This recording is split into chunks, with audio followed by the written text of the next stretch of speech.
네, 안녕하세요. 대부업 창업을 가장 쉽게 저자 조승입니다.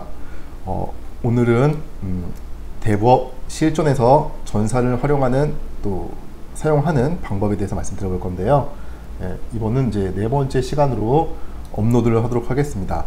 제목은 이제 전산 활용이라고 했는데 이제 제목은 좀 거창한데 실질적인 내용은 보다 업무를 얼마큼 효율적으로 할 수 있을지 보다 심플하게 하는 방법 등을 제가 좀 설명을 해보도록 하겠습니다. 네, 이제 뭐 PC를 활용해 가지고 업무의 효율성을 극대화시키는 방법을 몇 가지 컬럼으로 나눠 가지고 말씀을 드릴 건데요. 오늘은 그 첫 번째를 말씀드려보도록 하겠습니다. 제 블로그를 통해서 마찬가지로 또 이런 설명을 진행을 하겠습니다. 네, 마찬가지로 제 책에 있는 내용을 일부 발췌도 하고 편집해서 말씀드려보는 거고요.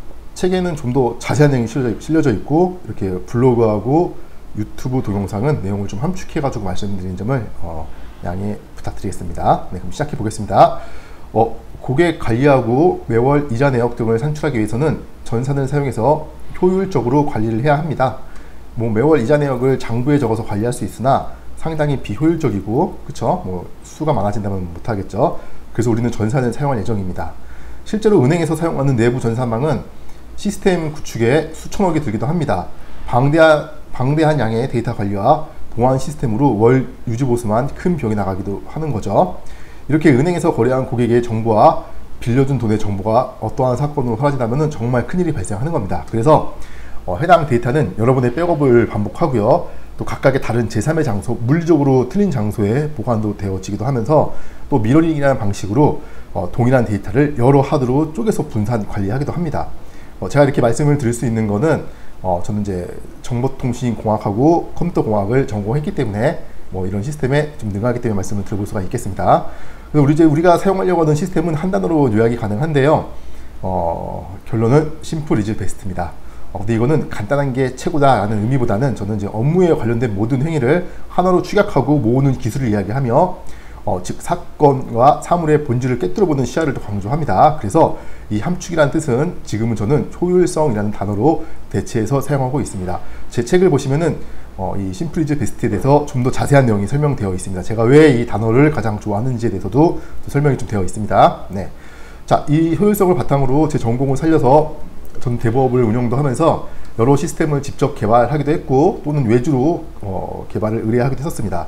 이렇게 효율성을 강조하는 시스템의 궁극적인 목적은 내가 언제 어디서나 내 업무의 통제가 가능해야 하며 아울러 최소한의 일로 또 최소한의 인력으로 최대한의 효과를 창출하자라는 뜻입니다. 이러한 시스템은 하루 이틀에 만들어지지 않았고요. 제가 이제 수년간 제 업무 경험을 통해서 계속 발전해 나가고 있었습니다. 이렇게 제가 전산의 활용을 이야기하면서 위에 설명을 드린 것은 그만큼 우리가 효율적으로 일할 수 있는 방법이 중요하기 때문입니다. 3명이 해야 될 일을 뭐 1명이 한다면은 엄청난 인건비 절약이 되겠죠. 네.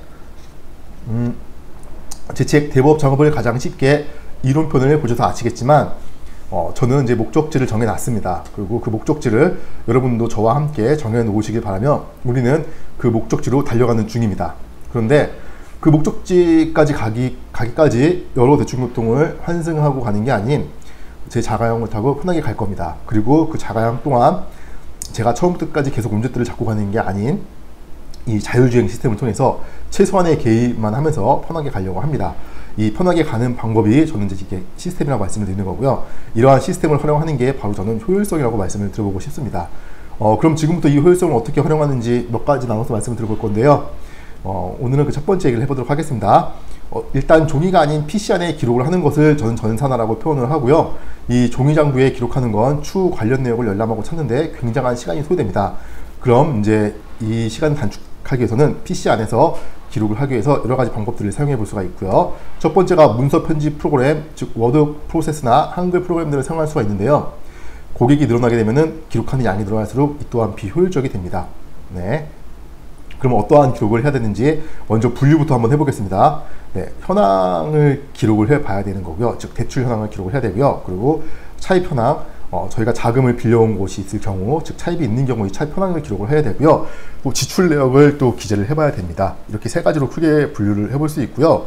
다시 또 세 가지로 분류한 것은 다시 세부 분류로 아래와 같이 재분류를 한번 해보도록 하겠습니다.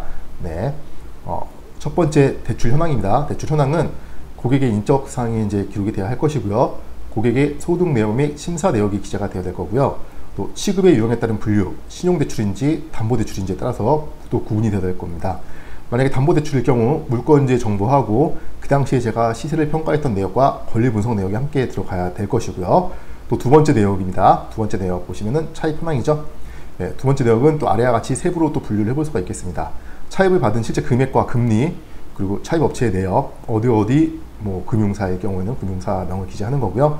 네, 매월 차입업체의 이자를 지출했던 그 지출 내역도 있어야 될 것이고요. 자, 그리고 세 번째 내역은 지출 내역 기재죠. 네, 보겠습니다. 세 번째 내역은 대출 실행에 필요한 비용으로 지출한 내역들, 뭐 중개 수수료라든지 법적 중개 수수료를 주고서 고객을 이제 받아왔을 경우입니다. 그리고 법무자 보수료도 포함될 수 있고요. 또 업무 비용으로 지출한 내역들, 뭐 출장을 가게 되고 뭐 이제 교통비라든지 뭐 기름값 같은 게 발생할 수 있겠죠. 네, 그런 비용들을 좀 기재를 하고요. 또 회사를 운영하는 그 비용들, 임차료하고 공과금과 각종 입건비하고 사무실 운영비가 다 포함될 겁니다. 이런 내용들을 이제 세부적으로 구분을 해보는 건데, 방금 말씀드린 것처럼 이 대출 현황과 차입 기록 현황, 대출 내역, 지출 내역이죠. 사무실 이제 운영 지출 내역, 이렇게 세 가지로 분류해서 이제 전산화 시켜가지고 좀 기재를 해보는 거죠. 네, 이렇게 보시면 될 것 같고요. 이렇게 1번부터 3번까지 구분을 했으면 이제 그에 따른 세부 내역을 봤는데요. 한눈에 봐도 작성하고 기재할 내역이 많다는 걸 알 수가 있습니다. 이 정도 보셨으면 장부에 직접 수기로 작성하는 방법은 힘들 거라는 걸 아셨을 겁니다. 그럼 이러한 자료를 일목요연하게 정리를 하려고 한다면은 저는 첫 번째로 엑셀로 관리해서 사용하기를 추천드립니다. 뭐 특별한 양식은 없는데요. 제가 만든 양식이 좀 더 편하실 수 있고, 또 제가 만들어 왔기 때문에 좀 더 편하시겠죠. 직접 만들 필요가 없으니까요. 그 양식을 사용하고 싶다면 저희 커뮤니티 카페를 통해서 자료실에서 다운받아 가지고 사용하시면 되겠고요. 저희 카페입니다. 그리고 일단은 이제 내용이 길어지기 때문에 오늘은 이제 여기까지 말씀을 드리도록 하고요. 저희 카페를 잠시 한번 들여다보면요, 네, 이런 식으로 자료실이 있습니다. 네, 보시면은 이제 설정 관련 업무에 대한 자료가 있는 거고요. 또 이제 일반 회원이 이제 쓸 수 있는 자료들도 포함되어 있고요. 그리고 정의원일 경우에 사용하실 수 있는 수많은 이제 자료가 다 있는 거죠. 그리고 그 다음에 고객을 관리할 수 있는 고객 관리 자료가 있고요. 그리고 정산을 통한 업무의 효율성을 끌어올릴 수 있는 전산화된 프로그램들이 있는 거고요. 그리고 또 효율적 업무 관리라고 해가지고 여러 가지 제가 만들어 놓은 게 있습니다. 뭐 이제 접수의 자동화로 해가지고 뭐 이제 엑셀을 통해 가지고 업무를 쉽게 할 수 있는 뭐 여러 가지 방법들을 제가 이제 올려놓은 게 있습니다. 네, 이런 거 이제 다운받아 사용하시면 되고요. 네, 이제 오늘 여기까지 말씀을 드리고, 다음 편에서 이제 두 번째 이야기로 또 전산을 통한 업무 효율성에 대해서 말씀드려보도록 하겠습니다. 네, 감사합니다.